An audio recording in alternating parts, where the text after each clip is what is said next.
Welcome back to the Deep Dive. With Andor Season 2 getting closer, we thought we should take a closer look at a character we know is returning, Wilmon Paak. Yeah, definitely. He had quite an arc in Season 1, even if he wasn't, always front and center. Exactly.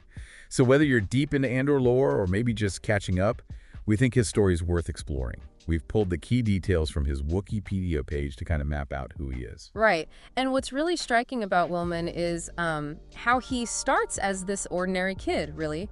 Born 21 DBY, that's before the Battle of Yavin, timeline-wise. Okay. Grew up on Ferrix, worked with his dad, Salman, at the family business, the Repaak Salyard, just a mechanic's son. Seems straightforward enough. Yeah. But he wasn't just passive, was he? Even early on. No, not at all.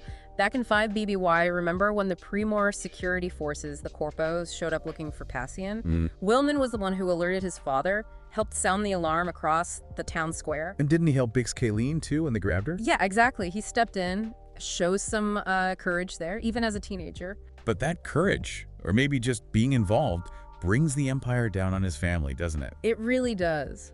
Later on, we see his father, Salman, detained right there at the Salyard, dragged off to Hotel Rix. Ugh, that Imperial detention place. Rough. Yeah. And there's this moment where Wilmon tries asking an Imperial trooper about his dad. And gets shut down, right? Just silenced. It's a small moment, but it shows, the powerlessness people felt under the occupation.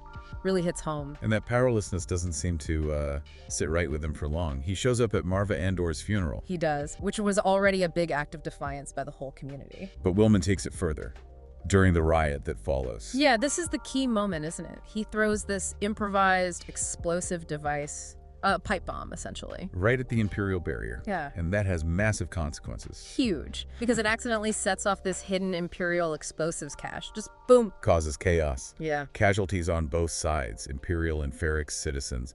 It just escalates everything. Totally. A single desperate act in the heat of the moment, and it just spirals. Makes you think about the weight of that for him. Absolutely. And he actually makes it through the massacre that follows the riot. Amazingly, yeah. He escapes Ferrix, gets out with Brasso, Bix. Pegla and B2EMO too, that little group of survivors. Right.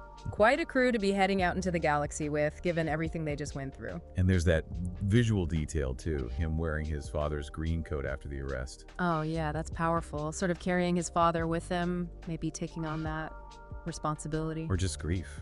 And the bomb he threw, he made that himself, didn't he? Yeah, the source mentions he used materials from the Salyard. Shows he's got those practical mechanic skills, but applied differently now. Resourceful. Definitely resourceful. Yeah. So he goes from this mechanics kid on Ferrix to, well, a key player in igniting a full-blown rebellion on the planet. Pretty much. And we know he's back for Season 2. Muhannad Bhaier is playing them again.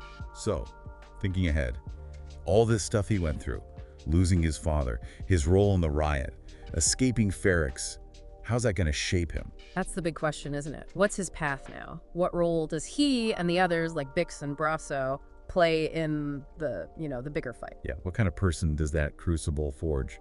Something to definitely keep in mind as we wait for Season 2. Oh, for sure. It gives Andor that ground-level view of how the rebellion really starts. Well, that's our deep dive into Wilmon Paak for today. Thanks for joining us.